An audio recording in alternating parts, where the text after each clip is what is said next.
I can remember a gentleman who's built CAA in Hollywood. It was the largest, most successful agency, right? Michael Ovitz, remember that name? He put together Nike and Coca-Cola and these billion-dollar deals. And eventually, Mike Ovitz went to go sell that business. He'd never thought through an exit strategy, and he got almost nothing for it. Because the laws prevented him from selling it to a studio. He had to sell it to some of his employees for pennies on its real value. Now, Mike found a way to make money later on in another place off of Disney. But the bottom line is, the guy didn't have an exit strategy. Even though it was brilliant, made lots of money, in the end didn't get the value. Focus. Your first decision is, what are you going to focus on? Second decision, the minute you focus on something, you're going to feel it.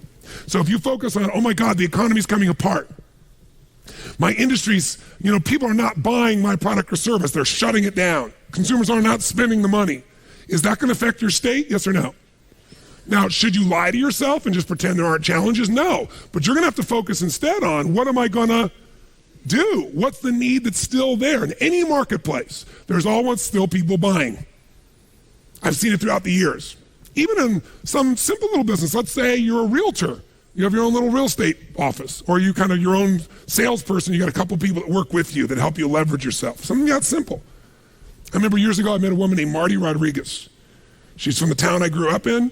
She came to one of my seminars, and then she would be sitting in the front row, and in a year, I may have done 25 seminars. She was probably at 10 of them, same seminar, in the front row.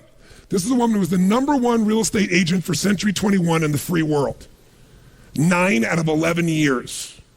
I watched her in good times make money, in the worst times make money. A few years ago, she sold more real estate in the city she's from than the entire multiple listing service of other agents combined. One person. Now she built it into a business. She's got a whole team that runs it, but it's still her. She built the brand. How does she do well when it's going horrible? She says, I love when the economy gets terrible because it gets rid of all those flaky realtors. All those flaky mortgage brokers. There's so many of them. They got in the business, was going up, and they all got successful because they were on a trend. When the trend crashed, they all left me all the business. She loves these times. But the reason is her focus is different. Does that make sense? Completely different focus. So when you're focusing, you got to decide what I'm going to focus on. But as soon as you focus on something, even if it's not true, you're going to feel it. So if you think someone tells you, someone screwed you over, they took advantage of you, and you're like, what? And you're all upset, and you picture it in your mind, and now you're angry. And then later you go to confront this person and you find out it wasn't true. Who's ever had something like this happen and felt like an idiot? Raise your hand and say I. But when you focus on it, does it control you? Do you feel it? Yes or no?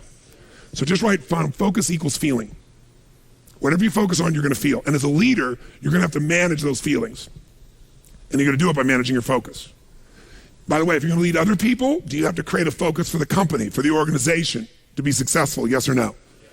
You got to find yourself, what are people focusing on? It's affecting all the decisions in the company.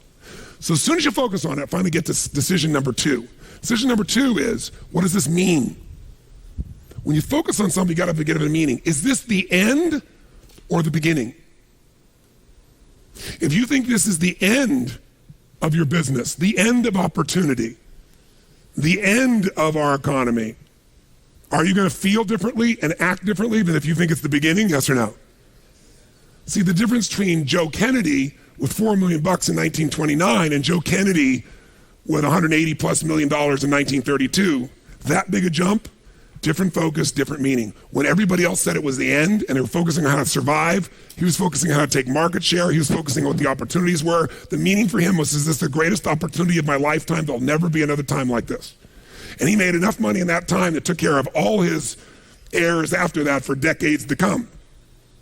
All because he had a different focus and a different meaning. Listen, if you're in an intimate relationship and you think it's the end of that relationship, are you going to treat that person the same way as if you think it's the beginning? Yes or no? No. Somebody's laughing over here. They know. No way. But you know what? In the beginning of a relationship, what will you do for somebody you love? What will you do for them? Come on, what? What? If they say, would you take out the trash? What do you say? I'll take out the trash, of course. What else would you like me to do? Isn't it true? After 3 or 4 years, they say, or 5 or 7, they go, will you take out the trash? Person goes, what do I look like, your janitor? And they go, I don't know what it is. We don't seem to have the same attraction. I don't know what happened. Here's what I tell people. Treat people at the end of the relationship like it's the beginning and there won't be an end. And that's not just your intimate relationship. What if your customers, what if you fell in love with your customers, with your clients, more than your product, more than your company? If your entire life was about meeting their needs, if you would do what for your customers and clients, you would do what? If you love your customers and clients, you do anything, guess what? They're gonna love you. But most people love their customers and clients as long as they buy from them, do what they want, respond to them. And when they don't, they go, that's the end. You want clients for life, not just customers? Fall in love with them. It's a different focus, isn't it? It's a different meaning. And that creates a different life because you make decisions differently from that place. There's another meaning. Is this punishment in my business? Am I being punished by God? Or am I being challenged? Or is this actually a gift what I'm facing right now? Whatever meaning you give controls what you feel. And what you feel controls the third decision. What are you going to do? Right? The minute you give it a meaning, you get a feeling. The minute you get a feeling, you're going to do something. You're going to take action. You're going to pull back. A whole economy is driven by this. People start focusing on, oh my God, maybe this is going to go on forever. Maybe I'm not going to get what I need. This might be the end of the way things are.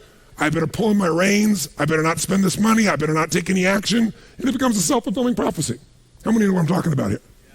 So decision-making is your power. You want to change your business? Think about whatever's changed your business in the past. I guarantee what's changed your business is some decisions you made. You made some decisions that shifted your business in a radical way, changed things in a way that shifted the game for you. Decisions about people, decisions about products, decisions about marketing or promotion, decisions about locations, decisions about what you're going to offer, your offerings, decisions. You want to change your whole business, you can do it next few days just with some new decisions, but you're going to get stimulated, all kinds of decisions to look at. You got to decide which ones will make the biggest difference. Today, again, is going to help you understand where those decisions need to be focused based on where you are in the life cycle of your business and where you are in your personal life cycle. By the way, do you make decisions differently? Do you look at time differently when you're 20 than when you're 30, than when you're 40, than when you're 50, than when you're 60, than when you're 70? Yes or no? It'll affect your decisions. So we just spent a little time this morning on two things that affect your decisions. One is your state.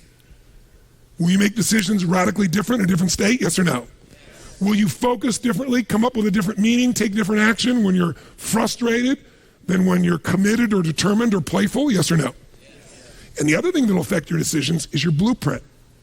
And these next 5 days, all the content's about enriching your blueprint of what's possible, how it can be done, how quickly you can change it, and showing you how, the specific strategies how. But here's my view. 80% of success is why to, 20% is how to. 80% of success is psychology. You're gonna be a great business person, you gotta become a great psychologist, a practical psychologist. You gotta know people, don't you? How they think, how to influence them for a greater good, for themselves, for the business, for the client. How to influence yourself, that's psychology. 20% is the mechanics. So we're gonna really get the psychology solid today in a way that really makes sense. Now, if decisions change our life, let's take something really fast. I want you to write down two things. Anywhere you want in your notebook, write this down. What was one of the worst decisions you've ever made? What's one of the biggest failures of your business career? The biggest challenges, biggest failures, biggest disappointments where you did something that just didn't work, and what did you learn from it? And then second, what's been one of the best decisions? What's been one of the greatest successes of your career so far, of your business? And what did you learn from it?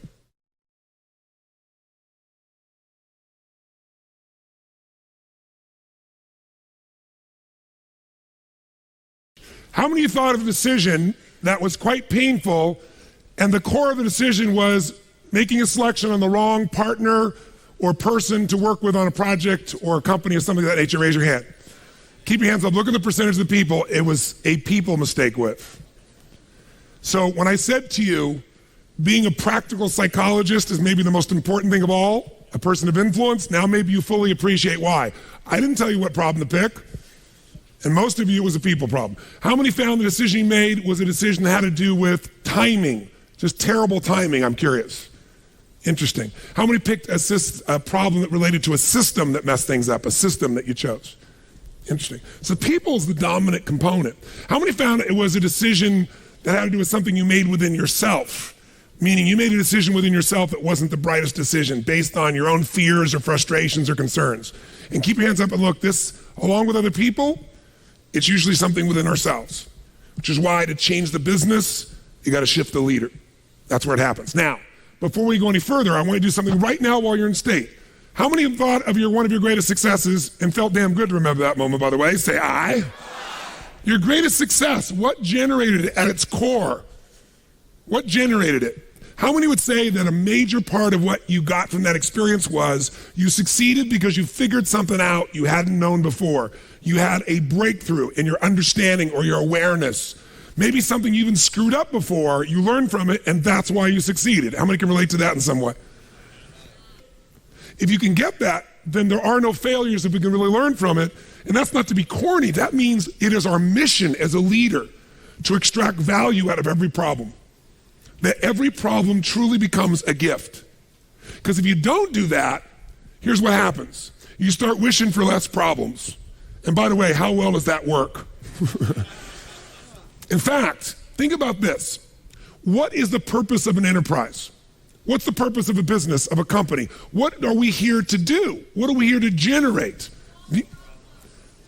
Well, some people say, well, it's to meet my needs. If the business just meets your needs, you're going to have a job. If it's really a successful business, in its essence, what it's all about is how do we add more value to other people's lives than they've never received before? How do you add more value than they've ever received before from anyone else?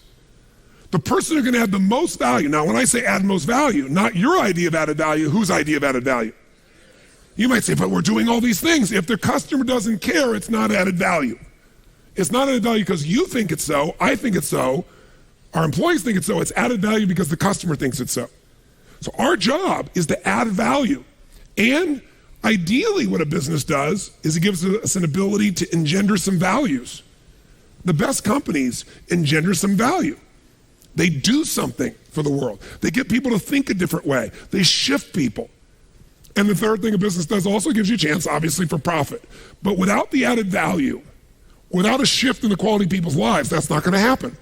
So the question then really becomes, how do we add extraordinary value to people's lives? How does this occur? How do you take a business to that level? There's only one force, and it's the force we've been talking about here, leadership.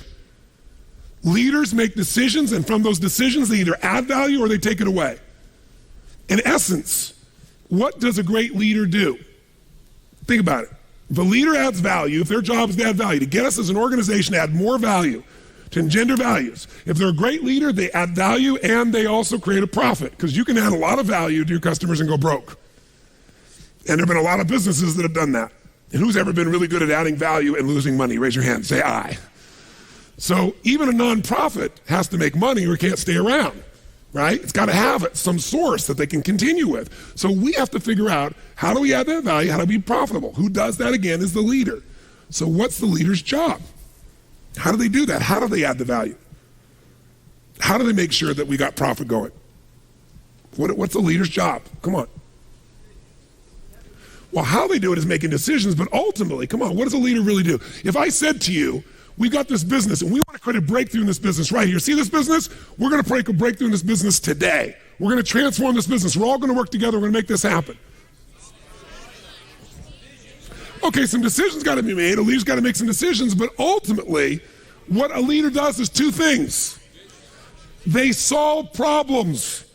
The only reason this isn't going anyplace is there's something stopping it. They solve problems, and they maximize resources. The job of a leader is solve problems and maximize resources. Now, they don't have to personally solve it, but they got to make sure the problem gets solved. That's what leaders do. They solve problems. And by the way, if you're in business, do you have problems? Yes or no? You might prefer the term challenges. It feels much better, but the truth is it's still a problem. In fact, any business, even a successful business, has problems. They just have better quality problems. Now, from a standpoint of really changing your life or your business, we know ultimately leaders do it. How they do it, they add value. How do they do it? They solve problems. How do you do that? You make decisions. So before we do anything else, I want you right now, sit up in your chair, and I want you to write down a decision. One or two decisions that you can make right now before we do anything else. that would change your business immediately? What's a decision that you know you probably should make? You may have even been thinking about it sometime. It may be something you're no longer going to do. It might be something that you're going to begin doing. It's a decision you're making maybe that relates to a change in personnel or a change in the way you run your time or yourself. Minimum one decision, ideally two, that would be business changing. Pick one that's small, but you know would have a big impact.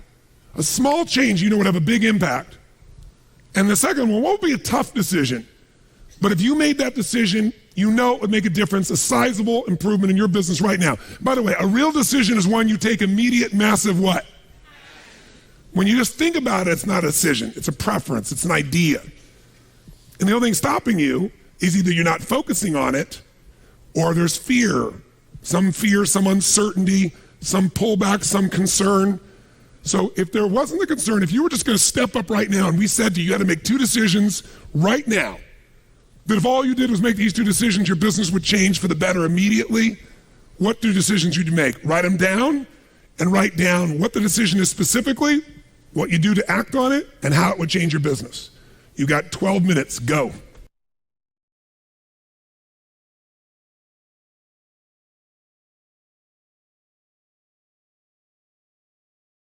What changes a business? A leader. What does a leader do? They make what? How fast can you change an entire business? How fast? In a heartbeat, the minute you make a decision, but you're not going to make that decision if you're in a lousy what? Or if your blueprint says it's impossible or the game's over. It's a combination of state and psychology. Moment to moment, your state's controlling your decisions.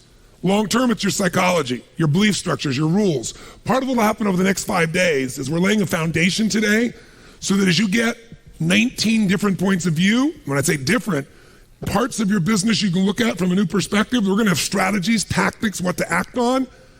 But all of it is worthless unless you make a decision you really act upon and implement. True? How many came up with two decisions you absolutely know? One might have been small. Maybe it's like, you're heading in this direction and you're going to make a little 10-degree change. But watch what happens. I'm heading this way, I make a 10-degree change and I take that out a week from now, a month from now, 6 months from now, a year from now. A couple of years from now, you're in a different destination, different destiny by a small change. How many made a small change and a big decision? Both. Great. How many made a decision, no question in your mind, following through on this, your business will change for the better? Raise your hand if you got that. Say aye. Now, you could have made that before this morning. You didn't have to come here to make two decisions. But how many are happy you made them? Say aye.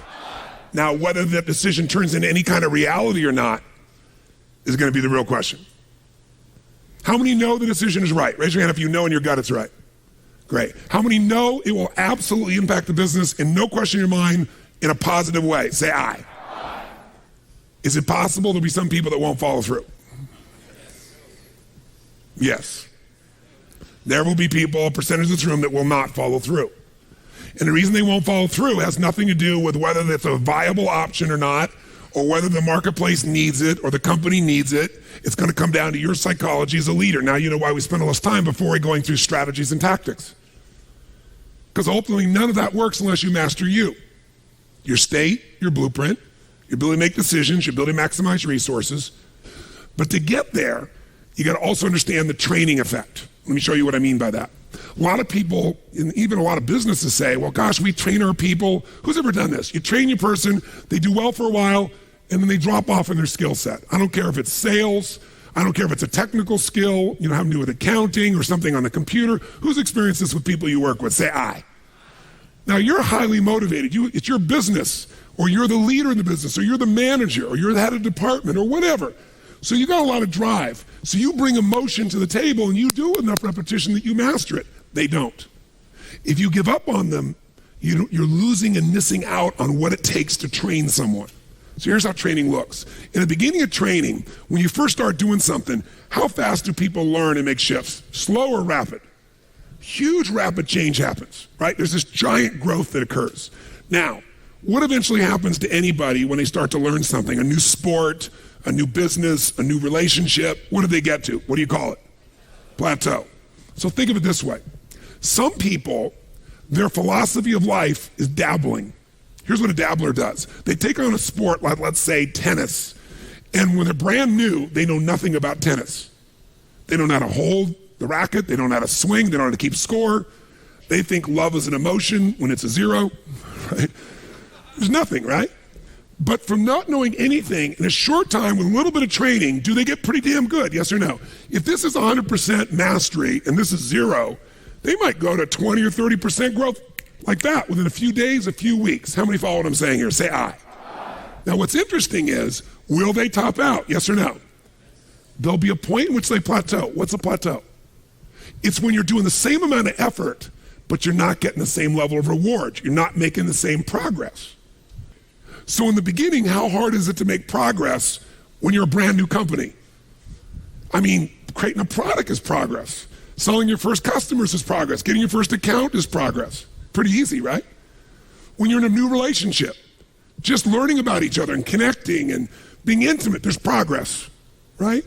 In playing tennis, taking up a sport, there's so much progress. But in every human being's experience, there's a point where you're working just as hard, but not making so much progress, and people don't like that. That's why I told you this.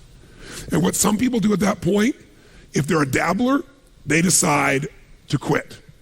This is obviously the wrong job for me. This is obviously the wrong sport.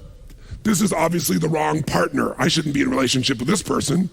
The minute they get to a point where they're not being fed, their ego is not being fed, they're not growing, they quit.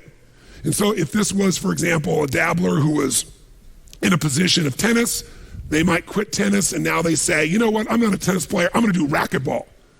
And they get so excited about racquetball because like, oh, this is cool, look at this, because within a few days, what happens for everybody? They start from zero and what happens? Lots of what? Tell me, lots of progress, which feels really good, really fast. They didn't know how to racket. They didn't know how to turn. There were walls all around them and a ceiling.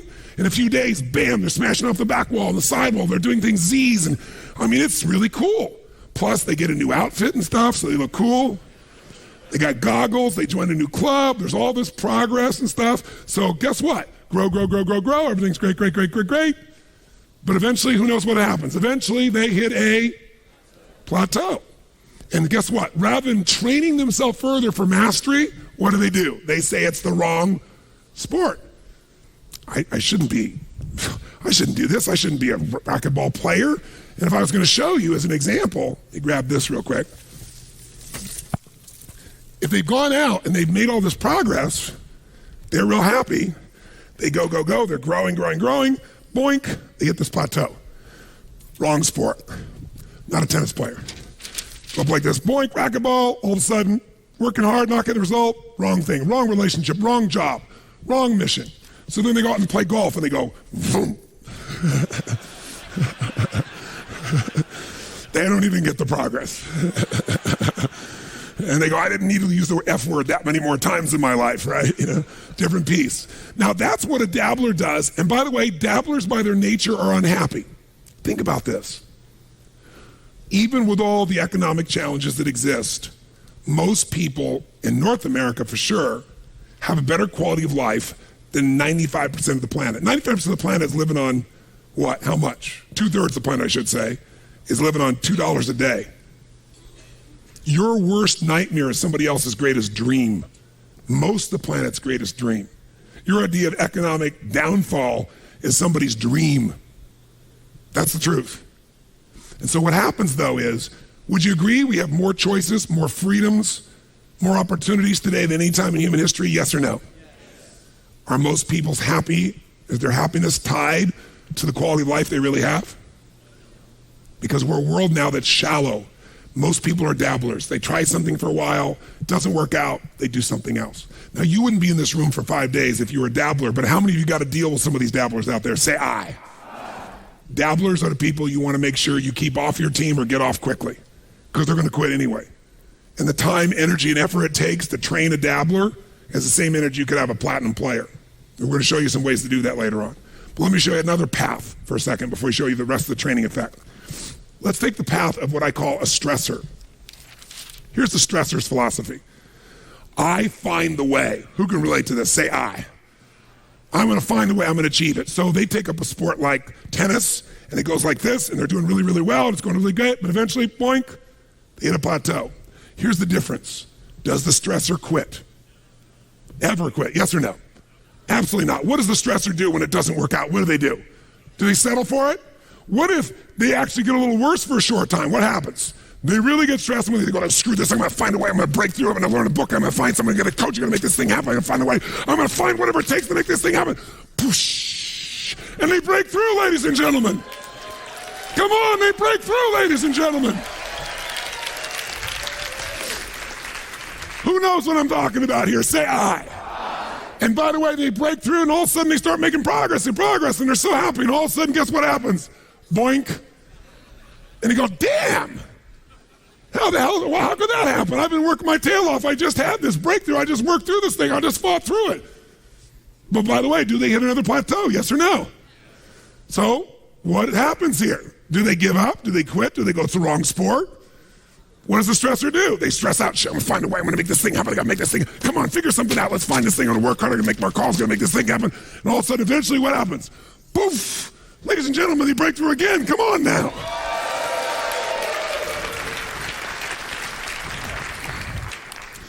And by the way, they eventually get where they want to be. The problem is they're so stressed out by the time they get there, they're so exhausted they can't enjoy it. Who can relate to this in some way? Raise your hand, say aye. The majority of people who achieve are stressors. That's a different philosophy of life. It is not what we brought you here for. We brought you here for emotional mastery. We brought you here for business mastery. We brought you here for immersion, so you could get into a philosophy of mastering your business and life. Here's the difference. Stressors don't like problems. They want all achievements. Is that blueprint really possible in life and business? Yes or no? No way. So there's a third path. It's the path of the master. And by the way, does the master make progress immediately as well? Yes or no? Brand new at the sport, brand new at the business, brand new relationship, grow, progress, happiness, progress. What eventually happens? Tell me. Boink, plateau. The only difference between the person who's a master and a person who's a dabbler who quits, or a stressor that fights till they're beat up, is this person who's the master expects the problem to come. They're not surprised when it happens. They go, plateau, Danielson, to be expected. Why would you stress out about something that you can expect, that you know is coming? Pretty silly, isn't it? Pretty silly to be stressed out about a problem that you know is going to have to happen. It's part of the process. So a master doesn't get stressed out. They expect it. And so they have a completely different mindset. Do they quit? Yes or no? Do they stress out and try and fight? Yes or no? No, they want to find the pathway. They want to know the secret. They want to know, how do I get to the next level most efficiently, effectively, impactfully, with the least amount of wear and tear, so I can enjoy the experience, so I can help others to enjoy the experience. They know there is a way. And so the difference is they look for someone who's already achieved the result they want, because they know that person has answers. They have a pathway to the result, a pathway to power. And they go learn from them rather than trying to learn by trial and error. You can succeed as a trial and error stressor, but you might be doing it for another 5, 10, or 15 years. And by the time you get there, you may not be enjoying the ride very much. But the master can show you the path.